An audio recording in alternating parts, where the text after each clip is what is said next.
한국문학번역원에 종속되어 있는 번역 아카데미가 왜 대학으로 변신해야 하는지 그 필요성에 대해 함께 생각해 볼 것을 제안하고자 합니다.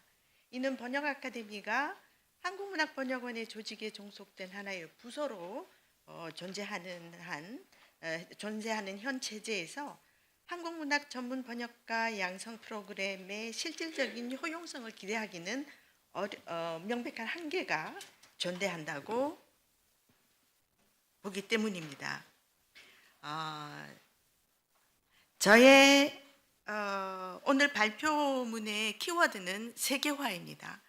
그리고 보시다시피 이 개념이 세계화인데요. 이 개념이 문화와 산업과 만나게 되면서 빚어내는 모순을 중심으로 저의 발표문을 전개하기로 하겠습니다.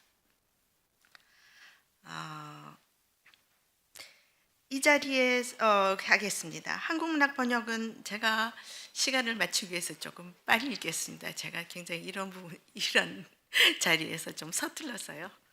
양해해 주시기 바랍니다.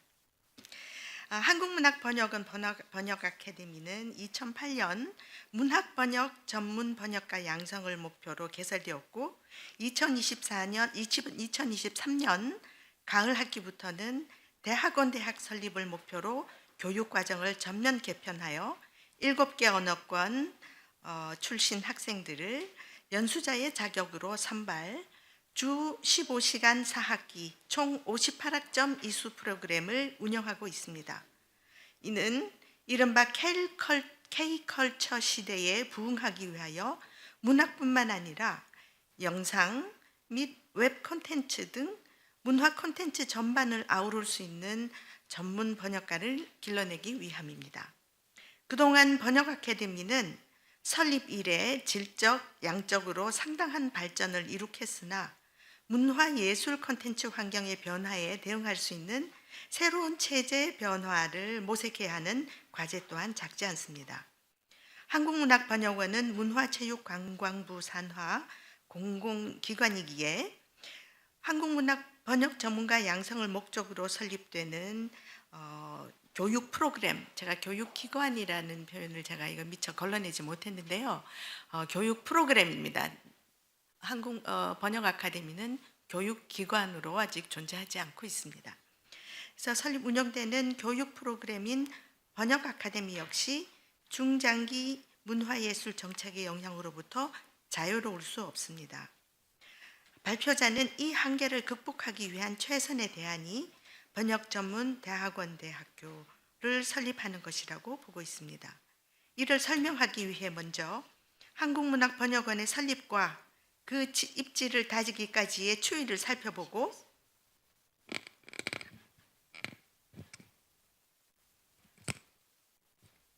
이를 바탕으로 현재의 번역 아카데미가 대학으로 새롭게 전환되었을 때의 기도 효과에 대해서 언급해 보기로 하겠습니다. 첫 번째, 이념적 차원의 난점, 문화와 산업 사이에서, 그리고 그 하부 제목으로 들어가겠습니다. 한국문학의 세계화와 한국문학 번역원. 세계화라는 용어는 한류와 거의 비슷한 시기에 나타난 말로 이 두 단어의 등장은 문화와 산업의 긴밀한 결합을 이끌며 정권을 불문하고 한국 문화 정책의 중요한 기준이 되었습니다. 이것은 문화를 산업의 측면에서 수출 시장 확대의 대상으로 간주하는 것을 의미합니다. 문학과 관련되었을 때 세계화가 그러한 산업적 차원에서 접근될 수 있는가 하는 의문은 잠시 접어두고 이 표현이 등장한 배경을 간략하게 살펴보겠습니다. 1996년 김영삼 정부는 그 해를 문학의 해로 지정하며 조직위원회를 발족시키고 여러 가지 문학 기반 조성을 위한 기본 사업들을 발표하는데 이때 한국 문학의 세계화라는 개념과 함께 이를 위한 번역 인재 양성을 위한 번역원 설립이 처음으로 거론되었습니다. 한국 문학의 세계화라는 비전이 등장하게 된 배경은 정종화 교수의 글 문학의 해 한국 문학의 세계화가 잘 설명해 줍니다. 정 교수는 세계화가 1995년 한국 사회를 지배한 화두였으며 이것이 정부의 정책 노선을 아우르는 말이 되면서 시작은 분명 시류에 편승한 한시적인 유행어였으나 그 성과에 따라서는 역사적인 의미를 가질 수도 있을 것이라고 예언합니다. 대통령의 해석에 따르면 세계화는 국제적 경쟁에 1등을 하는 것을 뜻하는데, 이 용어는 우리 사회의 모든 분야를 세계적인 수준으로 끌어올려 선진국의 대열에 오르도록 하기 위한 일체의 정책 목표가 되었습니다. 이것이 문학과 만났을 때 문학의 세계화는 곧 노벨상 수상이라는 등식으로 이어졌고, 한국 문학의 전략적 해외 진출의 필요성과 번역의 중요성이 함께 부각되었습니다. 문학의회 조직위원회는 문학 기반 조성 사업의 일환으로 한국 문학의 해외 시장 진출을 위한 전략적 수립과 번역의 이론화, 번역가 양성 등의 기능을 수행할 번역원 설립의 필요성을 언급했습니다. 세계화라는 개념이 글로벌리제이션이라는 용어로 통용되는, 다시 말해서 자본과 시장의 무한 개방이라는 신자유주의적 개념과 혼동되면서 문학의 세계화에 대한 담론이 알게 모르게 시장과 유통의 논리로 물들 수 있다는 우려를 지울 수는 없습니다. 아무튼 세계화의 화두가 세계 문학으로부터 고립된 한국 문학의 위상을 성찰하는 좋은 기회가 되었다는 사실은 다행한 일입니다. 문학의회 조직위원회는 국고지원금과 기업 후원금 등 100억 원 가량의 기금을 조성하여 한국문학 번역 금고를 설립하였고, 이 금고는 문예진흥원이 수행하던 기존의 한국문학 해외 소개 사업의 업무를 승계하여 2001년 한국문학번역원이라는 이름의 공공기관으로 새로이 출범하였습니다. 이를 기본 골격으로 번역원은 2005년 다시 문예진흥법 제6장에 근거하여 문화체육관광부 소관의 특수법인으로 탈바꿈하여 정부의 법정기관으로 탈바꿈되었습니다. 세계화와 세계화, 여기에서 제가 세계화의 개념이 내포하고 있는 모순에 대해서 이야기를 하겠는데요. 이처럼 세계화라는 말은 한국문학번역원의 설립 이념이라고까지 할 수 있습니다. 이 단어에 내포된 뜻은 2006년 한국문학번역원장에 취임한 윤지관 원장이 명확하게 정의하고 있습니다. 윤 원장은 한 인터뷰에서 지구시대라는 자신의 표현에서 출발하여 한국문학의 세계화와 번역의 관계에 대하여 다음과 같이 설명합니다. 여기에서 밑줄 친 부분을 중심으로 읽어봐 주시면 감사하겠습니다. 세계화, 지구화를 세계 공동체의 의미로 확대시키고, 그리고 그것이 서로 소통한다는 그런 의미로 지구시대라는 말씀을 하고 있고요. 여기에서 번역의 중요성이 대두된다고 말씀드릴 수 있겠습니다. 한국문학의 세계화는 시장의 획일화를 지향하는 경제적 논리의 지구화 혹은 세계화, 달리 말해서 글로벌리제이션이라고 많이 이야기를 하죠. 즉 지역성의 차이가 무시되는 지구성, 전체성과 구분되어야 한다는 것이 위의 인터뷰에서 명확해졌습니다. 윤 원장의 생각은 코스모폴리터니즘에 가깝습니다. 다시 말해 한국 문화의 세계화는 한국 문학을 세계 문학의 일원으로서 전 세계 문화 공동체를 구성하는 데 기여하는 것을 의미한다고 하겠습니다. 교류는 획일성 속에서는 일어날 수 없고 서로 다른 것들 사이에서 차이점과 공통점을 알아나가는 과정이며, 여기에는 다양한 부류의 인간들이 사회를 구성하고 삶을 살아가는 세계 속에서 이루어지는 것입니다. 이렇게 볼 때 경제적 차원에서 벌어지는 시장의 세계화는 오히려 세계와 교류의 부정이라고까지 할 수 있습니다. 그런데 2010년 한국문학번역원의 근거법이 문예진흥법에서 출판문화산업진흥법으로 이전되었습니다. 제가 보기에 이 변화는 한국문학 번역 지원 사업의 시작의 논리가 영향을 끼쳤음을 암시합니다. 전자, 즉 문예진흥법은 문학을 상품과 시장의 논리로부터 방어하고 자율적으로 발전할 수 있도록 도와주던 법적 장치였습니다. 반면 출판문화산업진흥법에 따르면 간행물이 문화예술로서 문학작품과 동일한 문화적 가치를 띠며 지원 대상이 되고 있습니다. 근거법의 이관은 지원의 효율성을 위한 것이었다고 합니다. 이것이 한국문학번역원이 혹은 출판문화산업진흥원이 문학작품의 예술적 가치를 무시했다는 뜻은 아닙니다. 다만 문화와 산업의 결합이 보여주듯 우리 시대를 지배해온 시장주의의 담론이 알게 모르게 문학번역 지원 사업에 영향을 끼칠 수밖에 없다는 사실을 지적하고자 할 따름입니다. 이때부터 한국문학의 번역 출판 지원은 세계문학을 향한 한국문학의 해외 소개가 아니라 번역서의 해외 수출을 위한 산업의 본격화를 의미하기 때문입니다.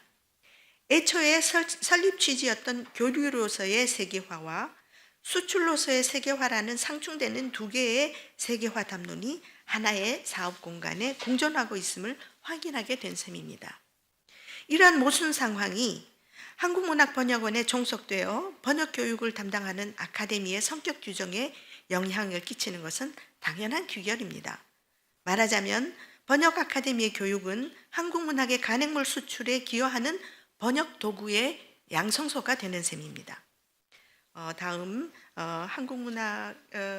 문학진흥법과 번역 아카데미의 관계에 대해서 이야기를 하겠습니다. 2016년 문학이 침체 일로를 걷고 있던 상황에서 문학이 무너지면 한국 문화 전체에 악영향을 끼친다는 심각한 위기의식이 대두되면서 문학의 저변을 튼실하게 다지고 문학 창작과 향유를 돕기 위한 문학진흥법이 제정되었습니다.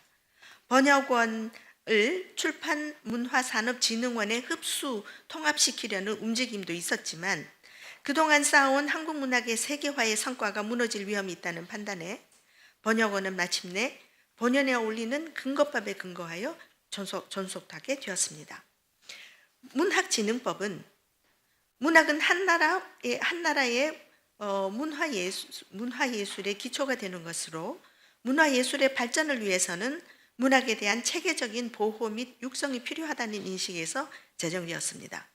그러나 여기에 명시된 한국문학번역원 관련 조항들은 출판문화산업진흥법의 내용을 그대로 반복하고 있어서 문학진흥법이 보호 육성하고자 하는 문학이 한국문학번역원 관련 조항에서는 문학작품 및 간행물로 그 취지가 변질될 우려가 있었습니다.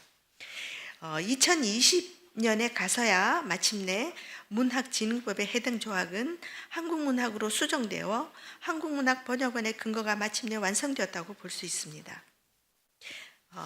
진흥법 제13조 한국문학번역원 관련 조항을 한번 보시죠. 이 법은 문화예술을 시장의 논리로부터 보호해주던 문예진흥법의 내용을 거의 다시 담고 있습니다. 한국문학번역원이 출판문화산업진흥법에서 문학진흥법으로 그 존재 근거가 이전되고 그 내용이 정비된 것은 상징적인 의미를 갖습니다. 특히 이명박 정부부터 문재인 정부를 거쳐 오늘에 이르기까지 한국의 문화정책의 노선이 다분히 시장 중심적 논리와 연합해왔다는 점은 부인할 수 없습니다. K-팝의 인기에 힘입어 중소기업 제품의 판매 촉진을 꾀했던 것이 대표적인 사례입니다. K-컬처의 K-범주가 국가의 문화적 정체성이나 한국 대중문화의 특성에 기반한 정신적, 정서적 가치보다 해외 시장에서 창출된 재화적 가치에 따라 결정되는 경우를 우리는 빈번하게 관찰합니다. 이처럼 지난 20년 가까이 지속된 한국의 문화 정책은 정권의 성격을 막론하고 경제 환원론적 태도를 일관되게 유지해 왔습니다. 2020년 문체부에서 발표한 신한류 진흥정책 추진계획 발표 브리핑은 시장 논리에 의한 일방적 진출과 그로 인해 발생한 문제를 여실히 보여줍니다. 이거는 간략하니까 제가 한번 읽어보겠습니다. 한류는 연관 산업 성장에 크게 기여합니다. 한국수출입은행의 연구에 따르면 콘텐츠 $100 수출이 소비재 $248 수출을 유발한다고 합니다. 그러나 한류 콘텐츠가 여전히 대중문화에 편중되어 있다는 점, 일부적으로 나타나는 반한 정서 등은 한류의 지속적 확산을 저해하는 대표적 문제점으로 지적되어 왔습니다. 90년 제가 다시 본문으로 돌아오겠습니다. 90년대 말에 시작하여 2000년대 중반에 크게 위기를 겪었던 1차 한류는 일회성을 띤 우연적인 것이어서 쉽게 소멸될 수 있는 것이었습니다. 그리고 일방적인 침투로 인식한 국가들에서 오히려 이에 저항하는 혐한적 태세를 취하기도 하였습니다. 정부는 한류를 일시적이고 우연적인 유행이 아닌 지속 가능한 것으로 만들기 위해서는 한류에 체계적이고 전략적으로 접근해야 하며 다양한 대중적 콘텐츠 개발과 전달의 중요성뿐만 아니라 상호주의적인 문화 교류 또한 활성화할 필요도 있음을 깨달았습니다. 그러나 그 모든 바탕에는 문화적 생산과 향유에 내재한 경제적 부가가치의 지속적인 확대를 목표로 하는 경제정책이 짙게 깔려 있습니다. 한류가 대중의 삶 곳곳에서 소비에 영향을 끼친다는 사실을 확인한 것입니다. 정부의 문화정책과 경제정책이 더욱 긴밀히 연계됨에 따라 한국문학 번역 출판 지원 정책 또한 시장의 상품적 가치가 종족 창작의 예술성에 대한 평가의 잣대를 대신하는 모호한 상황에 놓일 수밖에 없으며 작금에는 번역 지원 대상의 상당 부분을 장르 문학이 차지하기에도 이르렀습니다. 장르란 동일한 상품의 대량 생산을 의미하며 일정 기간이 지나면 대중의 외면을 받을 수밖에 없습니다. 그렇다면 번역 아카데미의 교육 목표는 무엇이 되어야 할까요? 마지막으로 제가 제안하고자 하는 것은 새로운 세계화의 길이고 그것이 바로 대학의 설립이라는 생각을 합니다. 먼저 제도적 차원의 한계들에 대해서 말씀드리겠습니다. 거대 자본이 세계 시장을 휩쓰는 동안 유네스코는 문화의 다양성을 천명하며 자본의 힘으로 제조한 연예인들을 앞세워 오락 프로그램을 제작하고 상업적 이익을 추구하는 엔터테인먼트를 문화의 일원으로 인정하는 주로 영미 계통의 사고방식에 반대한다고 주장하였습니다. 이러한 관점에서 인터넷상에서 확산되고 있는 웹툰에 대해 우리는 질문을 제기할 때가 되었습니다. 웹툰은 대기업의 자본에 의해 유통되는 오락 장르로서 한국이 창출해낸 영역입니다. 한국문학번역원은 해외 한국문학 번역 출판의 대상을 확대하기 위하여 웹 플랫폼을 기반으로 한 웹툰이 책의 형태로 출판되었을 경우 번역 지원을 하고 있고 번역 아카데미 역시 2023년도에 개편한 통합교육 과정에 웹툰 번역 교육을 포함시켰습니다. 그렇다면 웹툰은 대중문학 장르인가 아니면 게임처럼 시장에 유통되는 오락 장르인가 질문하지 않을 수 없습니다. 이 질문은 가치를 어떻게 매길 것인가에 관한 질문입니다.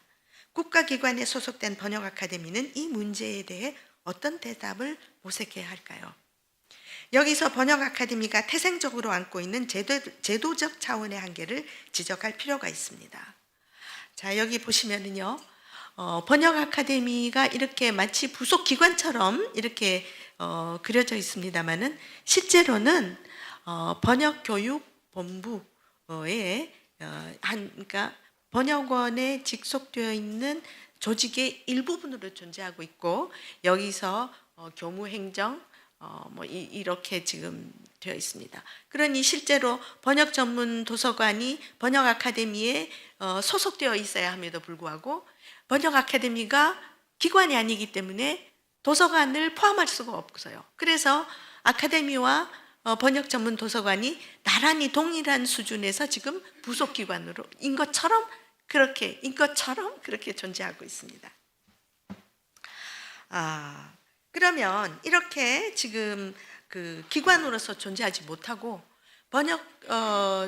번역원에 완전히 종속되어 있는, 완전히 거기에 포함되어 있는 한 부서로서 존재하기 때문에 가질 수 있는 한계들에 대해서 말씀드리겠습니다.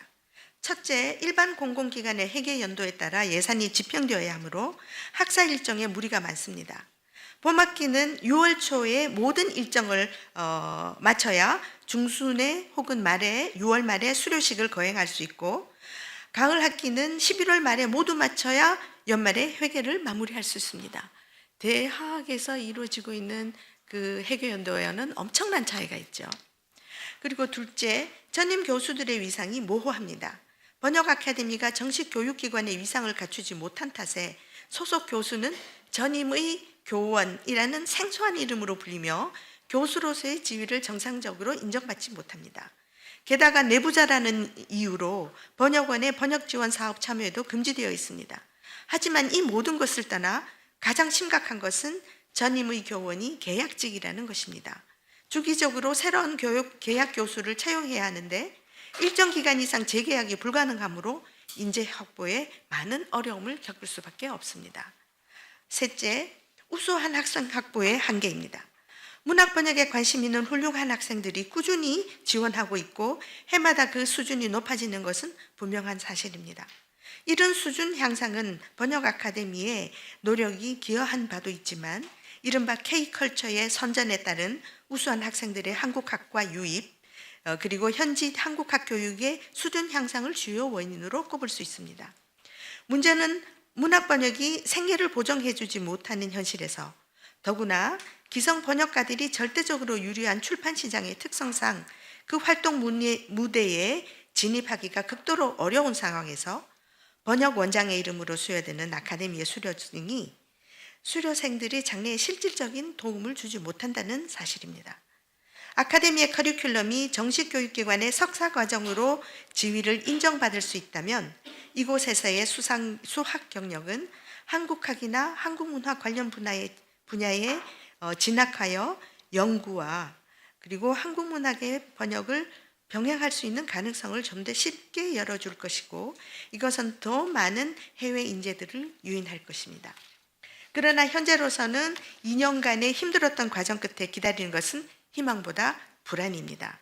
번역 아카데미가 한국학 혹은 한국문화 관련 연구자 양성을 위한 관문이 될 수 있는 교육 역량을 충분히 갖추었음에도 그 역할을 제대로 수행하지 못하고 있고 이것은 큰 낭비라고 하겠습니다.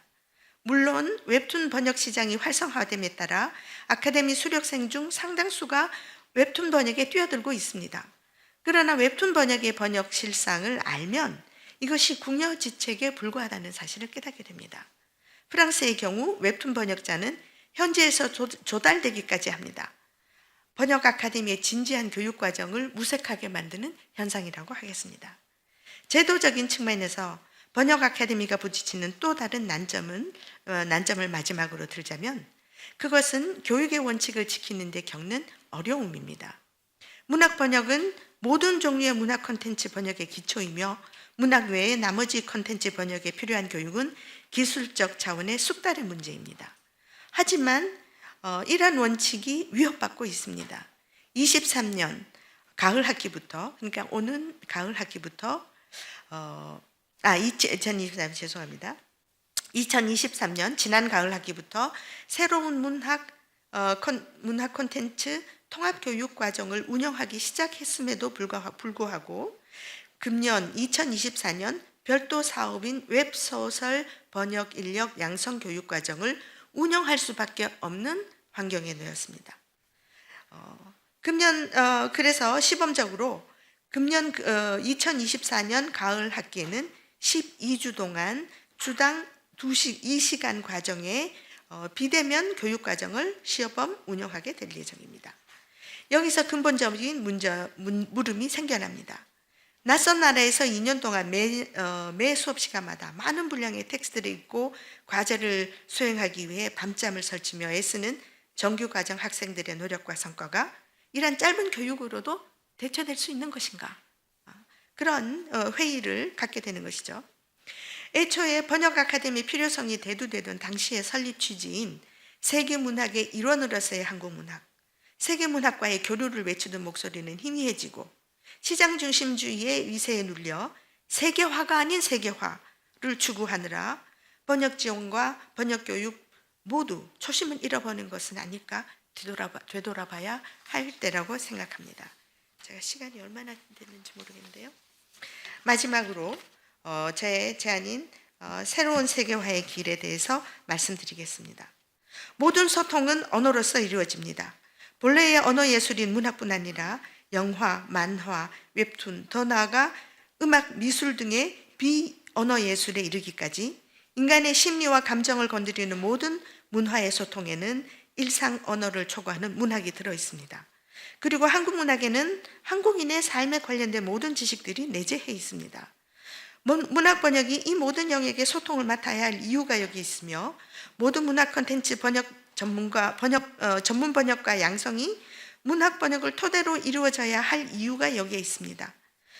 번역 아카데미는 시류에 따라 수시로 변하는 시장 중심적 정책적 판단으로부터 자유로운 일관된 교육을 제공하여 한국 문학과 문화의 번역 및 소개의 중심으로서 그 위상을 인정받아야 하며 그것은 바로 문학 번역 전문대학원 대학의 형태로 거듭날 때 가능하다고 생각합니다.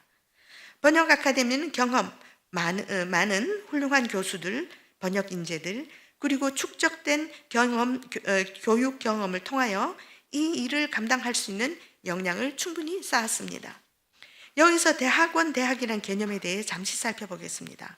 이 용어는 학사학위 소지자들에게 특정 전문 지식을 전수하는 교육 및 연구기관을 가리키는 말로 번역 아카데미 또한 최소한의 지원 요건으로 학위를 요구하고 있으므로 대학원 대학 수준의 교육을 이미 수행하고 있다고 말할 수 있습니다. 다만 이 교육 수준에 걸맞은 위상을 부여받지 못했을 따름입니다. 따라서 정식 교육기관으로서 그 교육이 석사과정과 동등한 수준임을 공인받음으로써 현 체제의 한계를 극복하자는 것입니다. 대학으로 전환되었을 때 새롭게 할 수 있는 유의미한 일은 부속 연구소를 설립하는 것입니다. 이 연구소는 대략 두 가지 방향의 연구를 기획할 수 있을 것이라 생각합니다. 첫째는 체계적인 한국문학 번역을 기획하는 것입니다. 한국문학의 해외 소개는 이제 30여 년의 역사를 갖고 있습니다.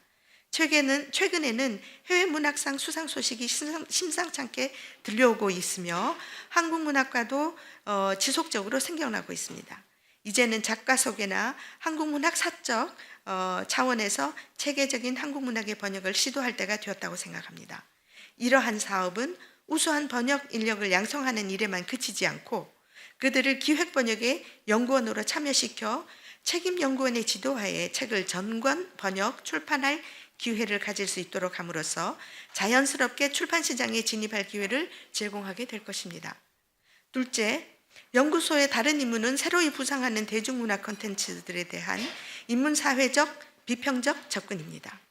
예술의 역사는 늘 기존 장르의 파괴를 통해 발전해왔고 창작은 비평과의 대화 속에서 자기 쇄신의 에너지를 끌어왔습니다. 번역연구소는 한국 대중문화가 지속적으로 세계인의 관심을 끄는 원동력이 될 것입니다. 이처럼 번역 아카데미가 온전한 교육 및 연구기관으로 거듭난다면 학술적이고 정책 중립적인 장을 열고 빠르게 변화하는 대중적 문화 현상에 대한 담론을 생산하고 세계인들과 교류할 수 있을 것입니다. 한국문학 연구에 있어서 비교적 보수적인 성향을 띠는 일반 대학은 대중문화의 흐름에 기민하게 대응하기가 어렵습니다. 번역 아카데미를 모체로 하여 신설될 대학원 대학이 변화하는 문화 현상에 대한 새로운 담론을 생산, 교류함으로써 세계 어느 나라보다 역동적인 한국 사회에서 새롭게 등장하는 대중문화 콘텐츠가 세계인들과 소통하고 그들에게 영감을 줄 수 있다면 이것이야말로 한국 문학의 그리고 한국 문화의 세계화를 달성하는 새로운 길이 아닐까 생각합니다.